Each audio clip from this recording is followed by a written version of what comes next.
Welcome to the podcast. Bismillah, Assalamualaikum warahmatullahi wabarakatuh. Waalaikumsalam warahmatullahi wabarakatuh. Bismillah, alhamdulillah, wassalatu wassalamu ala rasulillah, la hawla wala quwata illa billah. Sahabat UBK, ketemu lagi di acara podcast Dakwah Islam Umar bin Khattab Plus. Pada kesempatan podcast kali ini, insya Allah kita akan ngobrol banyak terkait tentang dunia pondok pesantren. Nah, tapi sebelum itu semoga sahabat di UBK selalu dalam lindungan Allah Subhanahu wa taala dan tentunya selalu dalam limpahan rezeki yang berkah. Nah, oke, keseruan apa yang nanti akan kita obrolkan? Sebelum itu nanti kita akan sambut beliau ya. Oke, tapi tetap stay tune di Dakwah Islam Umar bin Khattab Plus. Oke, baik. Langsung saja nih sahabat UBK ya, untuk menyingkat waktu kita langsung saja sapa beliau ya. Keseruan apa yang nanti akan beliau bagi, tentunya pengalaman-pengalaman beliau ya, karena beliau itu kurang lebih sudah 28 tahun berkecimpung atau melanglang buana di dunia pondok pesantren. Nah, langsung saja kita sambut beliau, kita sapa beliau. Assalamualaikum Ustaz. Waalaikumsalam warahmatullahi wabarakatuh. Masya Allah, nah Ustaz, ketemu lagi Ustaz. Kaifalakum Ustaz? Khair, alhamdulillah. Alhamdulillah rabbil alamin. Nah, atas izin Allah Ustaz, ini Ustaz Abu diberi kesempatan untuk mengisi, untuk berbagi ilmu Ustaz di acara Dakwah Islam Umar bin Khattab Plus. Siap Ustaz, siap nih ya? Alhamdulillah, siap insyaallah. Sebelumnya sudah kita mencoba untuk datang ya Ustaz, cuman karena berbagai macam halangan mungkin ya, jadi dan alhamdulillah ini kita bisa ngobrol banyak nih Ustaz ya.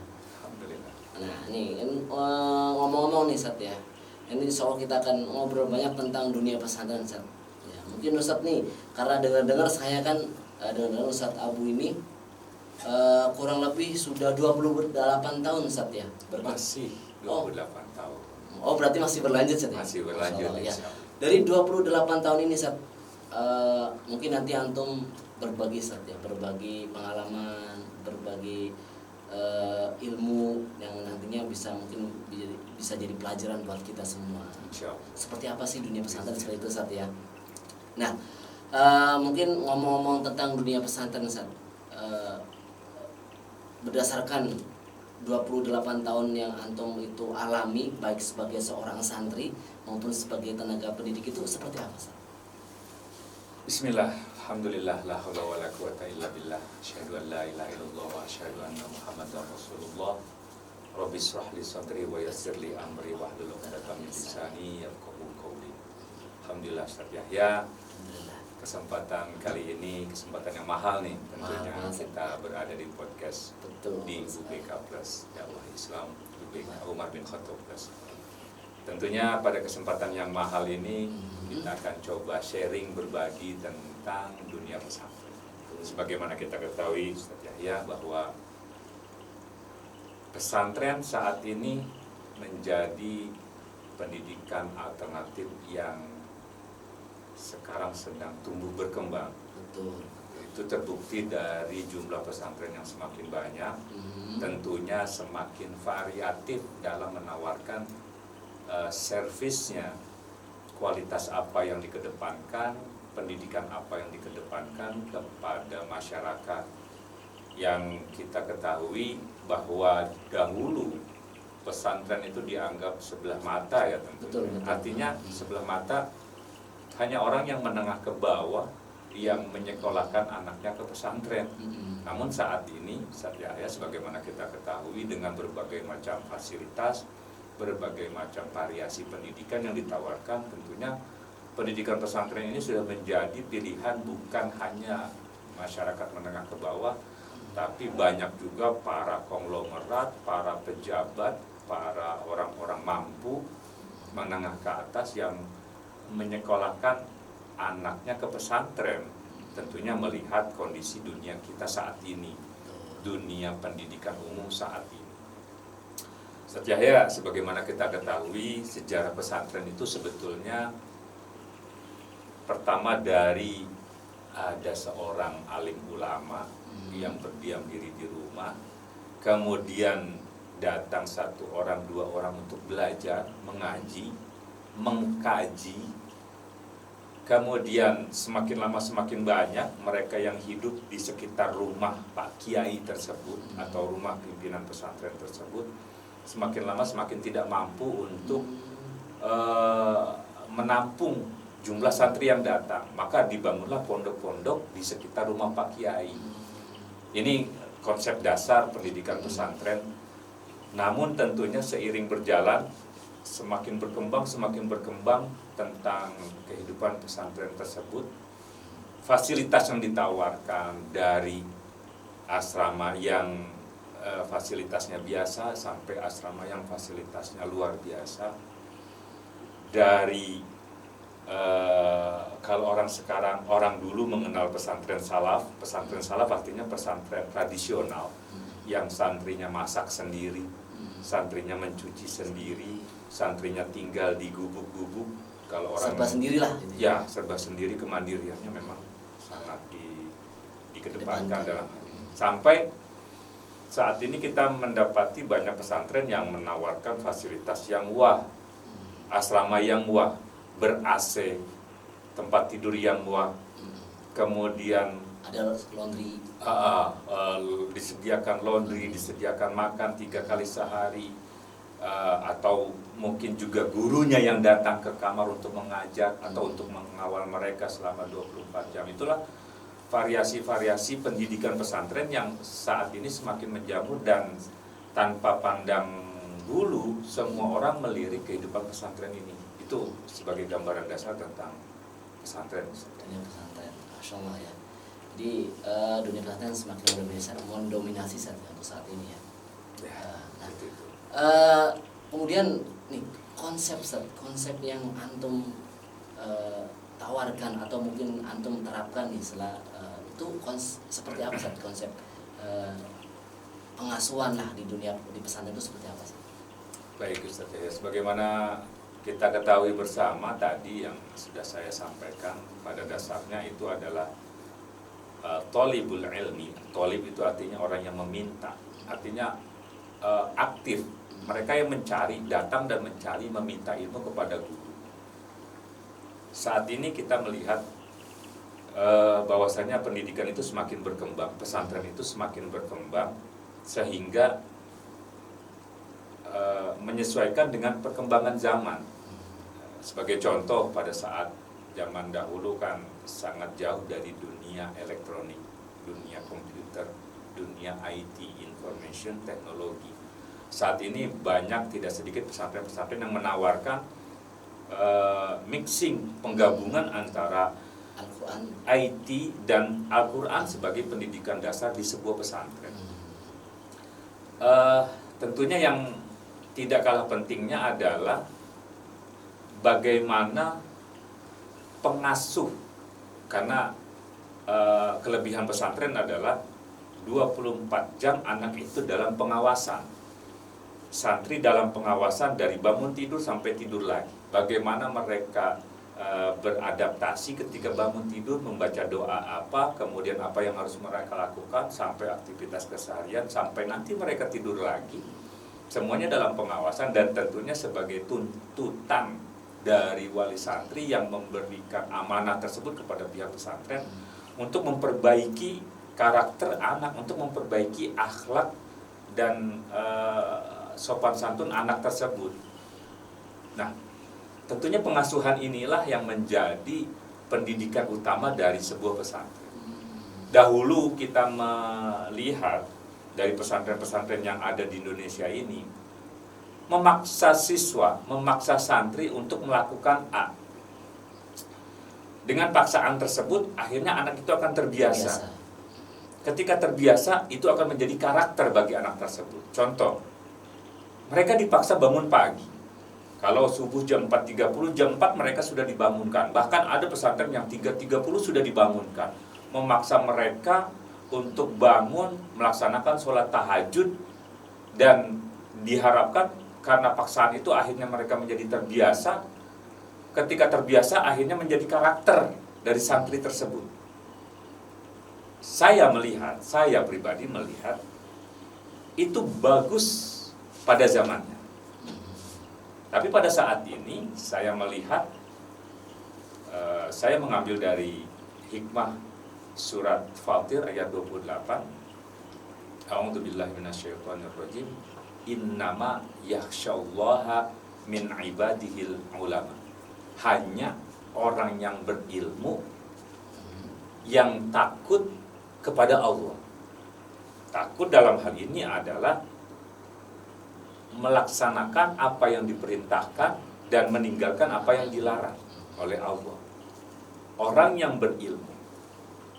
Hikmah daripada ayat ini adalah mereka harus berilmu, baru mereka takut, baru mereka taat, baru mereka menjauhi apa yang dilarang oleh Allah. Dasarnya adalah ilmu. Ilmu artinya pengetahuan. Yang saya ambil hikmah dari ayat ini, begitupun seorang pelajar, seorang santri. Dia harus memahami berbagai macam aktivitas yang kita tawarkan kepada mereka. Mereka harus paham, kalau saya melakukan ini, apa yang saya akan dapatkan, apa yang terjadi pada diri saya, kebiasaan apa yang terjadi pada diri saya, pahala apa yang terjadi yang saya dapatkan, atau dosa apa yang akan saya dapatkan ketika saya melakukan sesuatu yang dilarang oleh Allah. Artinya, dalam memberikan aktivitas kepada siswa, kepada santri, mereka harus paham nilai hikmah daripada aktivitas tersebut. Ketika kita paksa mereka, ketika kita bangunkan mereka untuk melaksanakan sholat tahajud, mereka harus memahami nih, apa sih dalil tentang sholat tahajud? Bagaimana sih Rasulullah memberikan contoh kepada umatnya? Pahala apa sih yang didapatkan oleh mereka? Secara kesehatan apa sih yang mereka dapatkan? Setiap aktivitas mereka harus memahami nilai-nilai atau hikmah-hikmah yang terkandung di dalamnya. Ini adalah konsep pengasuhan yang coba kami tawarkan kepada para wali santri, sehingga yang kita harapkan adalah anak melakukan perbuatan A memahami nilai-nilai yang terkandung di dalamnya. Karena jika tidak, yang berdasarkan pengalaman yang saya pahami, baik sebagai santri maupun sebagai pelaku pendidik di dalam dunia pesantren, jika tidak memahami hikmah dan nilai daripada aktivitas yang mereka lakukan, maka yang terjadi adalah mereka menganggap kegiatan itu adalah kegiatan pesantren dan tidak dilakukan tanpa pengawasan seorang dari ustadz. Mereka akan meninggalkan kegiatan tersebut ketika mereka libur, ketika mereka di rumah, karena mereka menilai itu adalah aktivitas pesantren, bukan aktivitas syar'iyah yang dilaksanakan oleh Rasulullah, yang diperintahkan kepada seluruh umatnya, yang dilakukan baik di pesantren maupun di luar pesantren. Akibatnya ketika mereka memahami tersebut, mereka, maaf ya, seperti yang terjadi kebanyakan ketika seorang santri tidak memahami hikmah dan nilai daripada aktivitas yang dilakukannya, ketika di rumah seperti kuda yang keluar dari kandang. Dia akan lihat, dia akan mencoba memuaskan. Ini berdasarkan pengalaman pribadi Ustaz saya ya. Artinya saya sebagai santri dulu ketika saya berada di rumah, saya menganggap saya tidak lagi di bawah pengawasan ustadz, di bawah pengawasan kakak kelas, di bawah pengawasan di luar aturan yang ada. Di luar aturan yang ada. Maka saya merasa bebas saat ini. Karena perhatian orang tua tentunya tidak seperti perhatian guru ya, selama yang diamanahi oleh orang tua untuk mengawasi, membimbing kehidupan santrinya selama 24 jam. Selama 24 jam ketika di rumah ya mungkin orang tua ada yang sibuk dengan pekerjaan, ada yang sibuk dengan A, B, C dan lain sebagainya. Maka saya menganggap itu adalah aktivitas pesantren. Sekarang kan saya sedang libur, maka ya sholat jamaahnya libur, maka ya baca Qurannya libur dan lain sebagainya. Itu yang terjadi Ustaz. Itu yang terjadi di kebanyakan. Tidak sedikit, maksud saya tidak sedikit santri yang ketika libur malah meninggalkan hal-hal positif yang ditanamkan di pesantrennya masing-masing. Seperti itu Ustaz Yahya. Masya Allah, barakallahu fiik, Ustaz. Jadi artinya ketika seorang santri berada di pondok pesantren itu 24 jam itu kegiatannya itu benar-benar diawasi dan diarahkan ke hal yang positif, Ustaz. Betul ya, Ustaz ya? Secara prinsip idealisnya adalah tidurnya santri pun adalah kurikulum. Bagaimana dia harus tidur, bagaimana kita ceritakan Rasulullah tidur, menghadap mana Rasulullah tidur, apa yang dilakukan ketika Rasulullah sebelum tidur, apa yang dilakukan ketika mimpi buruk, apa yang dilakukan ketika mimpi baik. Semua itu kita berikan pengetahuan kepada santri untuk mereka lakukan. Jadi tidurnya pun kurikulum. Seperti itulah pendidikan di pesantren pada umumnya. Sehingga pengawasan tersebut, tentunya pengawasan bukan dalam artian mata yang terus mengawasi santri ketika tidur. Pengawasan tentunya dengan sistem. Menurut pengalaman pribadi saya, setiap pesantren pasti memiliki sistem. Sistem yang dibangun sejak awal oleh pendiri pesantren. Sistem apa yang dibangun? Yaitu sistem pengawasan tentunya. Sistem pengawasan dilakukan tentunya utamanya oleh guru. Kemudian setelah sistem itu berjalan dan melahirkan generasi atau kader-kader yang memang diutamakan. Kemudian dalam praktek kesehariannya diawasi oleh kakak kelas dan di bawah bimbingan oleh guru. Itu adalah sistem yang dibangun di hampir setiap pesantren seperti itu. Maka ketika pondok pesantren tersebut tanda kutip gagal membangun sistem, maka sudah dipastikan pengawasan santri tidak maksimal. Karena tuntutan pesantren adalah bukan hanya akademik formalnya saja, tetapi non formal dan informal menjadi tanggung jawab lembaga pesantren tersebut. Masya Allah, Ustaz.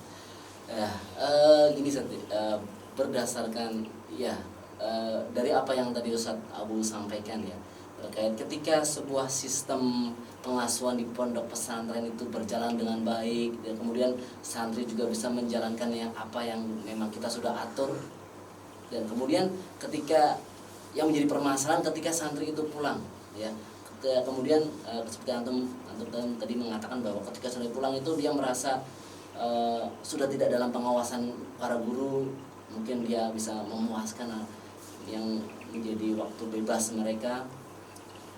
Di sini apakah ada perbedaan Ustaz antara pengasuhan orang tua dengan pengasuhan kita yang ada di pondok pesantren sehingga kok terjadi permasalahan seperti itu Ustaz? Menurut Ustaz itu seperti apa saat ini? Ustaz Yahya, tentunya setiap santri memiliki tabiat yang dibangun oleh keluarganya masing-masing. Sementara ketika mereka berkumpul di dalam satu lembaga pesantren, memiliki satu warna dengan sistem yang sudah dibangun oleh pesantren tersebut. Satu warna artinya satu sistem yang dibangun oleh pendiri pesantren tersebut menjadi satu warna. Tentunya dalam kesehariannya bagaimana guru menghadapi perbedaan warna masing-masing santri, tentunya ada personal approach yang dilakukan oleh para pembimbing di pesantren tersebut. Namun ketika mereka kembali ke rumah, tentunya yang diharapkan dari pesantren adalah kontinuitas, keberlangsungan pembimbingan kepada santri yang dilakukan oleh orang tua di rumah. Namun tentu saja tidak sedikit yang kita temukan pembimbingan yang berbeda yang didapati oleh santri tersebut ketika mereka di pesantren maupun mereka di rumah. Personal approach yang berbeda. Mungkin seorang guru di pesantren melakukan personal approach kepada santrinya dengan memahami karakter anak. Tapi ada juga tidak sedikit wali santri yang personal approach-nya adalah pendekatannya adalah pendekatan kasih sayang yang tanda kutip berlebihan kepada anak, karena mungkin anak yang paling disayang, atau mungkin sejak kecil memang pendidikannya adalah pendekatan sehingga agak sulit untuk melaksanakan aktivitas-aktivitas yang sudah dilaksanakannya di pondok. Namun yang kami pahami, setiap kali libur tentu saja pihak pesantren memberikan tugas atau membangun sistem agar terbangun komunikasi antara orang tua dan pihak pesantren. Dengan cara apa? Mungkin dengan cara buku aktivitas yang harus diisi, atau zaman sekarang ada Google Form yang harus diisi, atau ada tatap muka secara online melalui Zoom meeting kah, atau dengan aplikasi yang lainnya kah, sehingga komunikasi antara guru dengan murid, guru dengan wali santri tetap terbangun ketika adanya hari libur tersebut. Itu yang dibangun oleh sebagian besar pondok-pondok pesantren saat ini seperti itu, Ustaz Yahya, terutama pondok pesantren yang dalam hal ini adalah modern, bukan lagi tradisional. Kalau tradisional ketika mereka libur ya mereka lepas begitu saja. Yang saya pahami seperti itu. Masya Allah, barakallahu fiik, Ustaz. Nah, jadi langsung ada solusi, Ustaz, ya. Jadi menawarkan ketika santri di rumah, dari pihak pondok pesantren itu biasanya menyediakan buku panduan ya, Ustaz, ya. Yang buku panduan atau format apapun itu atau sebagai bentuk komunikasi. Ya, sehingga orang tua itu bisa mengisi, tentunya isian itu pun berdasarkan dari aktivitas santri di rumah seperti itu, Ustaz, ya. Yang nantinya bisa dilaporkan ke kita. Betul. Masya Allah, ya. Nah, ini, Ustaz, itu konsepnya luar biasa, Ustaz, sehingga nantinya tidak ada yang minimal itu meminimalisir hal-hal yang ditinggalkan aktivitas di dunia pesantren, di mana nanti pas libur dan sebagainya, Ustaz, ya. Oke, Ustaz. Nih, ngomong-ngomong tadi sudah tentang konsep, Ustaz. Kemudian nih, Ustaz, pengalaman, Ustaz, nih, pengalaman antum baik suka dan duka mungkin ya. Karena antum kan sudah 28 tahun nih, ya kan, di hidup di dunia pesantren ini. Suka dan dukanya itu apa, Ustaz? Baik itu sebagai seorang santri nih, ya. Kemudian dan sebagai seorang pendidik itu suka dan dukanya apa? Ustaz? Baik, Ustaz. Berbicara tentang suka duka, tentunya kehidupan pesantren itu banyak sekali hal yang bisa diceritakan. Iya. Karena memang sebagaimana kita ketahui, kehidupan pesantren itu ya banyak ragamnya. Karena biasanya suka dan duka itu Bapak Ibu nih juga sahabat di UBK itu biasanya juga ingin tahu, sehingga suka dukanya seperti ini. Ya. Dan tentunya suka dukanya mungkin yang positif aja, Ustaz. Baik, Ustaz Yahya. Satu hal yang menjadi dasar kenapa tadi saya memberikan satu skema atau satu sistem yang menanamkan pengetahuan, hikmah. Santri harus memahami, santri harus mengetahui nilai yang terkandung dari setiap aktivitas yang dilakukannya di pesantren. Gambarannya merujuk kepada diri saya sendiri, Ustaz Yahya. Saya di pesantren sebagai santri waktu itu, pesantren saya menilai pendekatannya adalah pendekatan pembiasaan dengan cara memaksa santri untuk bangun pagi, memaksa santri untuk sholat berjamaah, memaksa santri untuk melakukan setiap aktivitasnya dengan sedikit nilai yang disampaikan. Karena yang diharapkan oleh pendiri pondok tersebut adalah nanti suatu saat kamu akan mengetahui nilai-nilai yang terkandung dari setiap aktivitas yang kamu lakukan di pondok ini. Itu betul, Ustaz Yahya. Di kemudian hari baru saya memahami bahwasanya saya dulu latihan pidato, ini manfaatnya. Saya dulu belajar bahasa setiap pagi, ini manfaatnya. Saya dulu dipaksa untuk mencuci sendiri, ini manfaatnya. Di kemudian hari kita baru memahami. Namun yang terjadi pada diri saya pribadi, mungkin ini terjadi pada beberapa santri yang zaman saya ya saat itu ya, yang merasakan pendidikan pesantren yang penuh dengan semi militer lah, dikatakan seperti itu. Setelah lulus dari pesantren, saya memiliki tekad. Saya tidak mau lagi mengenyam dunia pendidikan, baik belajar maupun mengajar. setelah lulus dari pesantren. Karena apa? Karena saya sudah pusing dengan kehidupan pesantren. Maka setelah saya lulus, saya berazam, saya berniat, udah, saya nggak mau lagi dunia pendidikan. Baik belajar maupun mengajar, saya udah nggak mau lagi. Maka setelah itu, saya nggak mau kuliah. Saya nggak mau, apalagi disuruh mengajar. Karena pesantren saya waktu itu mewajibkan setiap alumninya untuk mengabdi, menjadi guru. Mereka wajib mengabdi minimal 1 tahun untuk mengajar di sebuah pesantren yang bukan pesantrennya. Saya tidak mau. Waktu itu saya diwajibkan mengabdi di satu daerah di Sumatera.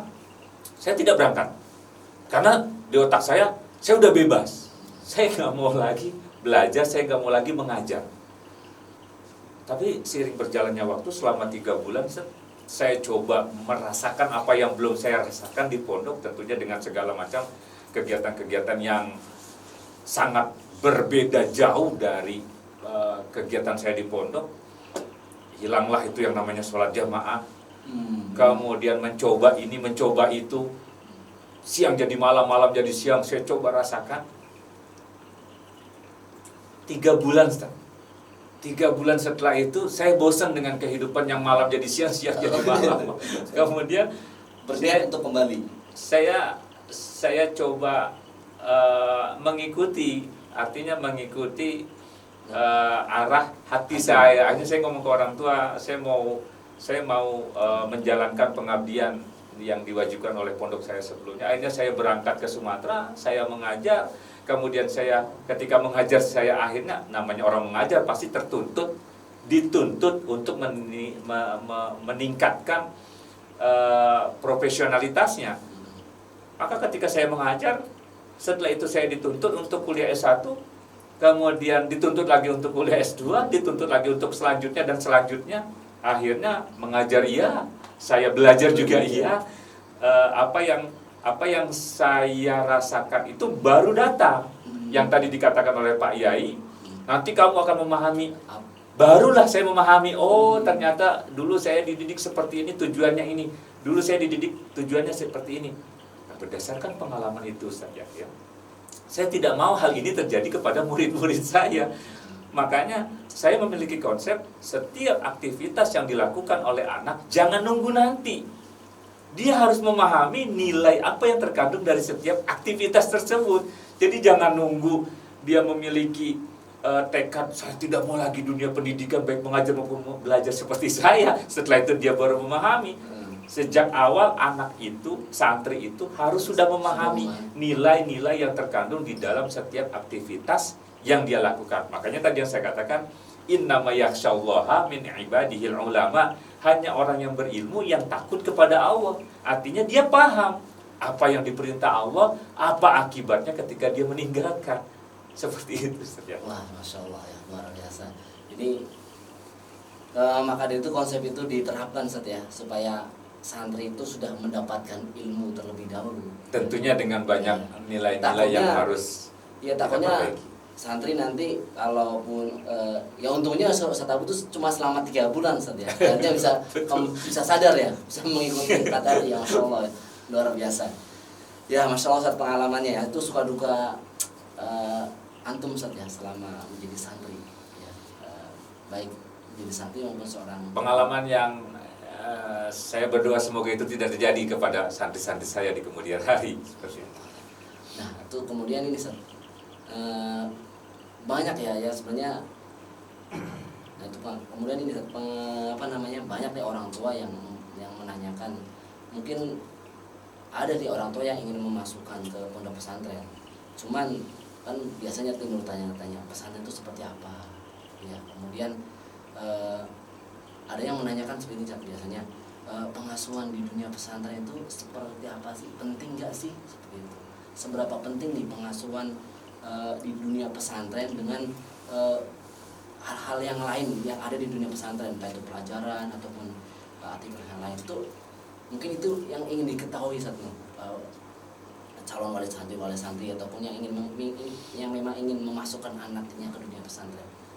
Seberapa penting sih pengasuhan itu di dunia pesantren itu sepenting apa Sat? Baik, Ustadz Yahya. Perlu dipahami oleh masyarakat pada umumnya dalam hal ini adalah mereka yang mau menyekolahkan anaknya di pesantren, bahwasanya pesantren itu bukan seperti bengkel yang kita bawa mobil mogok, kita tinggalkan, kemudian kita datang lagi, mobil itu sudah rapi dan kita hanya tinggal membayar saja. Namun pesantren itu adalah lembaga untuk mendidik anak-anak kita yang tidak lepas dari peran orang tua. Dalam hal ini adalah komunikasi antara lembaga ke santri, lembaga ke orang tua ke santri harus berjalan bersamaan. Tentunya dengan porsi masing-masing. Jadi entah ya zaman sekarang ya, zaman dulu saya mendengar banyak sekali orang yang berpendapat bahwasanya pesantren itu adalah bengkel. Kamu badung banget nih, kamu bandel banget nih, kamu nakal banget nih, saya masukin ke pesantren nanti. Nah, iya betul Ustaz. Iya kan? Ya. Itu yang kita dengar. Jadi seakan-akan pesantren itu adalah tempat yang menakutkan. Nah, itu di zaman saya Ustaz, betul. Iya. Mungkin kita sejaman. Betul Ustaz. Oh enggak ya. Itu di zaman saya waktu anak SMP gitu Ustaz. Ketika anak bandel, wah ini harus dipesantrenin. Anak bandel atau bermasalah. Kira-kira ketika anak mendengar seperti itu, apa yang ada di benak seorang anak, Ustaz? Iya, jadi wah di pesantren buat bengkelin doang gitu ya. Apa yang dia akan rasakan ketika dia memang betul akan ditempatkan di pesantren?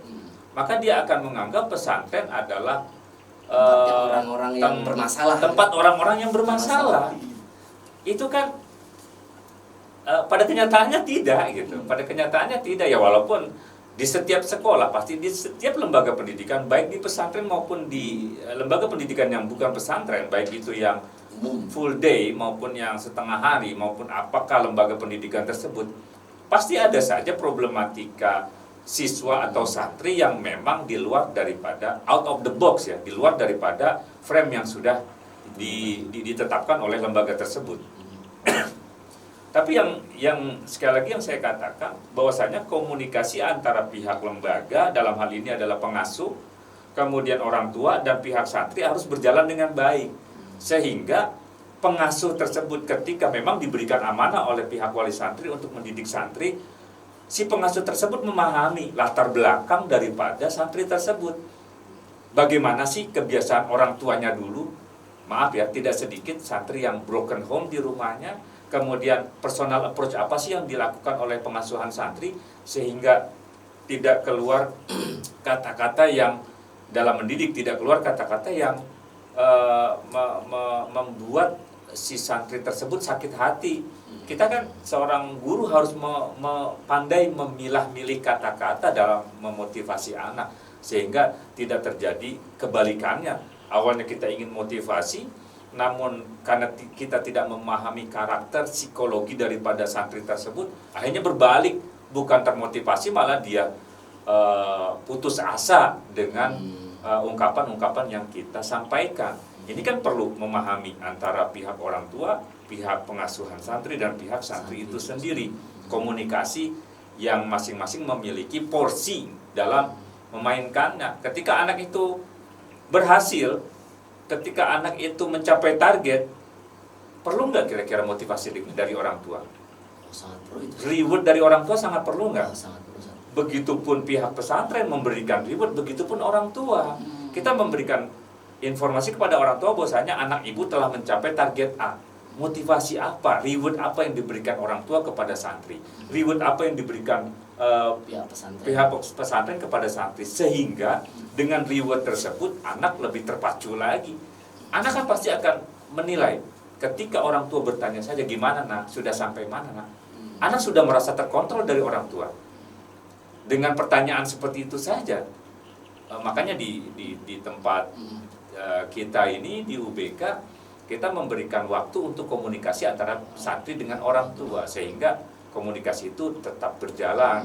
Ada wahana atau time untuk komunikasi antara orang tua dan santri. Disitulah orang tua menasehati, disitu orang tua memberikan motivasi, evaluasi dan lain sebagainya. Mungkin ada permasalahan yang didengar oleh orang tua. Permasalahan ini yang disampaikan kepada pihak pengasuhan. Pihak pengasuhan mencoba menjelaskan apa yang terjadi di lapangan. Dengan melihat tentunya ya aduan dari santri, penjelasan dari pihak pengasuhan, bagaimana orang tua menyikapi itu, sehingga orang tua yang bijak adalah orang tua yang mendengar permasalahan dari anaknya, kemudian konfirmasi kepada pihak pesantren, kemudian pihak pesantren menjelaskan duduk perkara dan lain sebagainya. Itulah timbul komunikasi yang baik antara tiga unsur tersebut. Itu yang kita laksanakan selama ini, Ustaz ya. Masya Allah ya. Oke, Ustaz.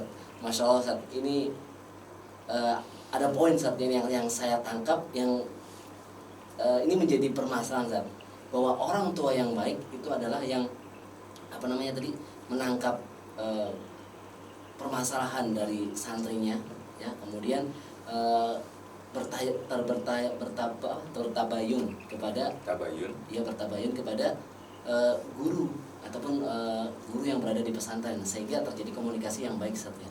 Tapi yang terjadi saat ini ketika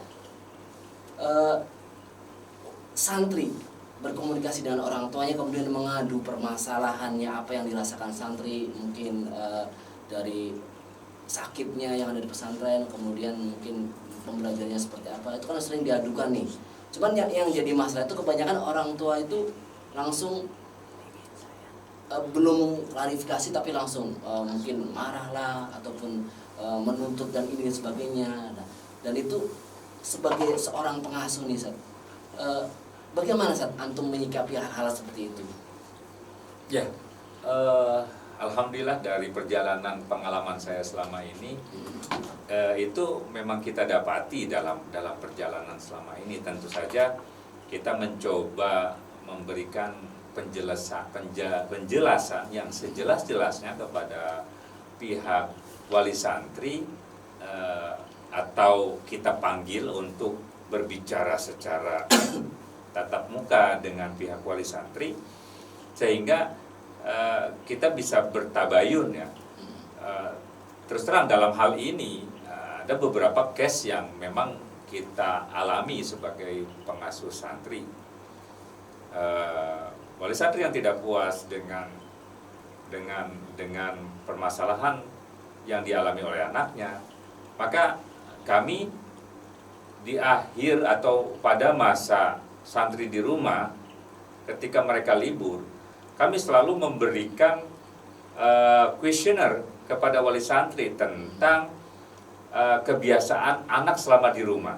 Salah satu bentuk komunikasi yang kami buat adalah dari pihak pengasuhan santri adalah kita memberikan kuesioner kepada wali santri dengan pertanyaan-pertanyaan ya untuk mengetahui karakter dan kepuasan wali santri terhadap pendidikan yang dilakukan oleh lembaga selama 1 semester ini. Jadi ketika santri itu libur di rumah, tentunya setelah santri itu libur, santri akan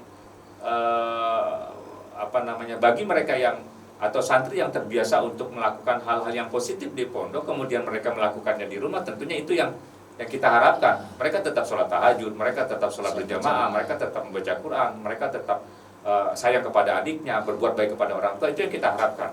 Nah, untuk mengontrol hal ini, untuk mengetahui hal ini terjadi terhadap santri-santri kita yang sedang libur, kita memberikan kuesioner. Kuesioner itulah yang kita dapati, ada orang tua yang mengeluhkan anaknya, ada orang tua yang puas dengan karakter anaknya selama di rumah, perubahan positif yang didapati oleh santri-santrinya, dan alhamdulillah sudah masuk kuesioner ketiga ini, yang kami dapati tingkat kepuasan orang tua terhadap santri ketika libur itu di atas 97%. Artinya saya berpikir wajarlah ada 0, sekian persen yang mengatakan tidak puas, ada yang biasa saja. Tapi rata-rata di 3 kuesioner selama 3 kali semester ini yang kita berikan kepada pihak wali santri, di atas 97% tingkat kepuasan orang tua terhadap perubahan karakter ke arah arah yang lebih positif kepada anak-anak mereka. Seperti itu yang kita buka komunikasi yang baik kepada pihak wali santri. Masya Allah ya. Berarti dari pondok pesantren itu membuka komunikasi ya, tentunya dengan kuesioner tersebut ya, sehingga orang tua nantinya juga bisa menilai ya kinerja dari pondok pesantren tersebut dari apa yang telah dilakukan oleh anak-anaknya. Ya, Masya Allah ya, luar biasa.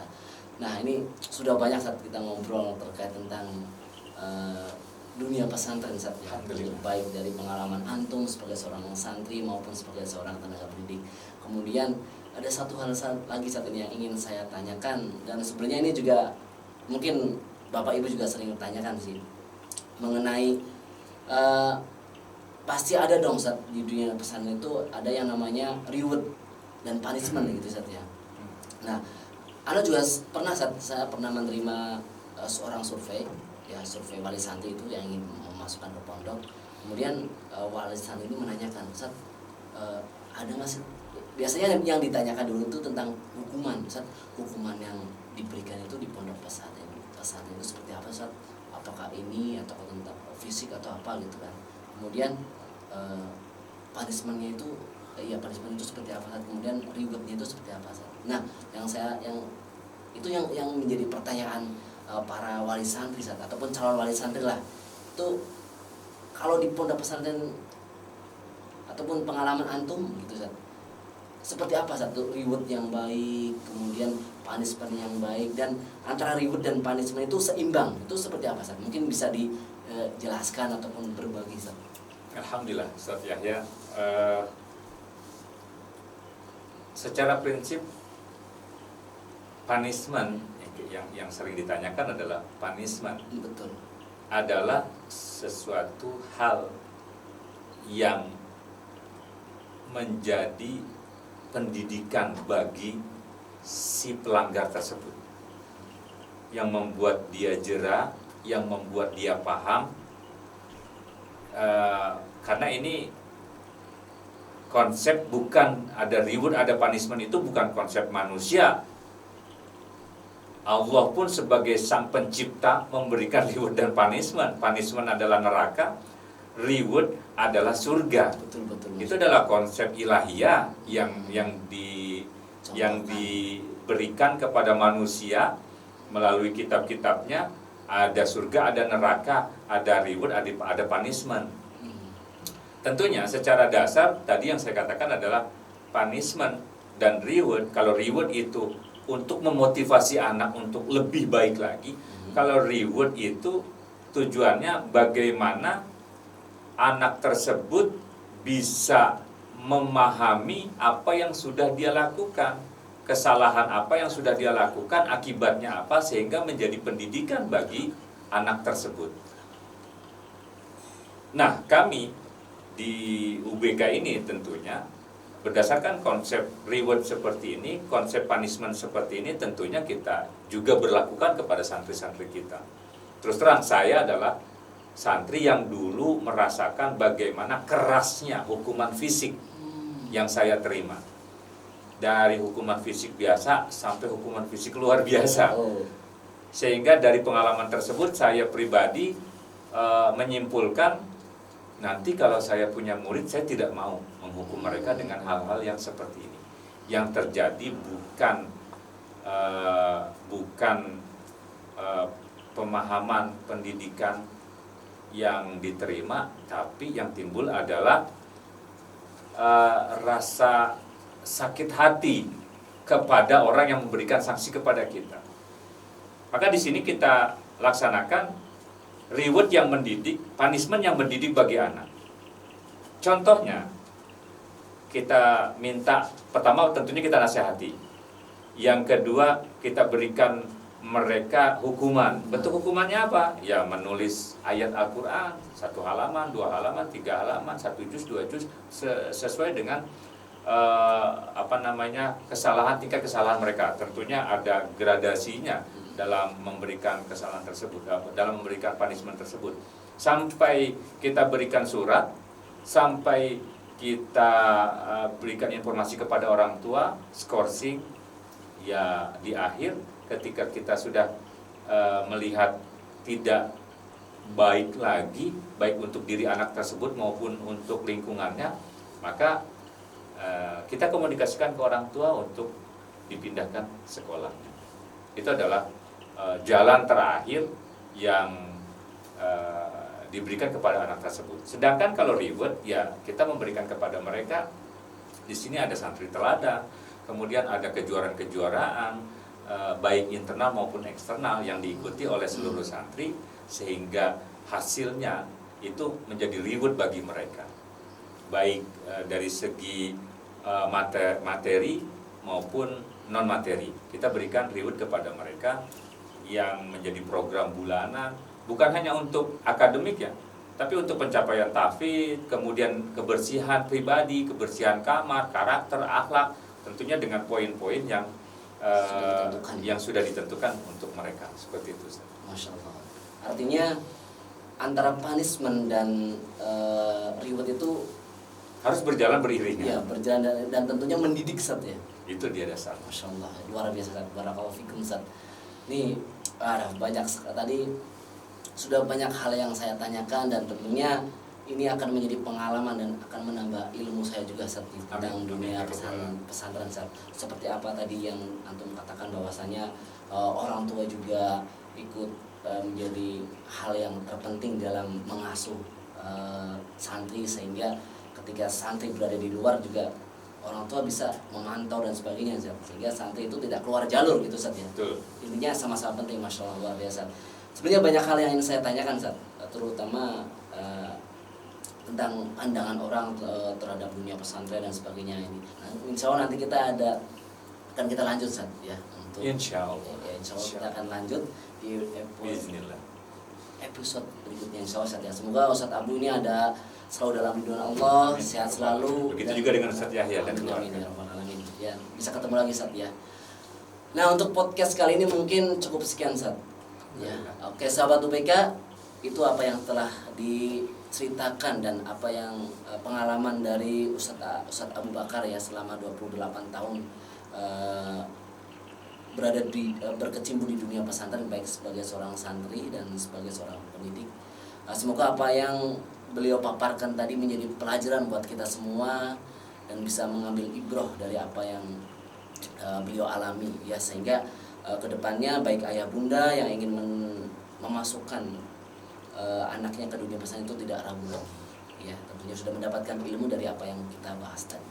Itu mungkin cukup sekian dari apa yang dari podcast kita kali ini. Kita ketemu lagi insya Allah di pertemuan selanjutnya, tentunya dengan pembicara-pembicara dan obrolan-obrolan yang lebih seru lagi. Dan insya Allah nanti untuk pengasuhan Sat ya, terkait masalah pengasuhan kita bahas lagi Sat ya, insya Allah ya. Insya Allah. Oke, sekian podcast kita kali ini. Mari kita tutup dengan kafaratul majlis. Subhanallah bihamdi, asyhadu an la ilaha illa anta, astaghfiruka wa atubu ilaik. Assalamualaikum warahmatullahi wabarakatuh. Waalaikumsalam.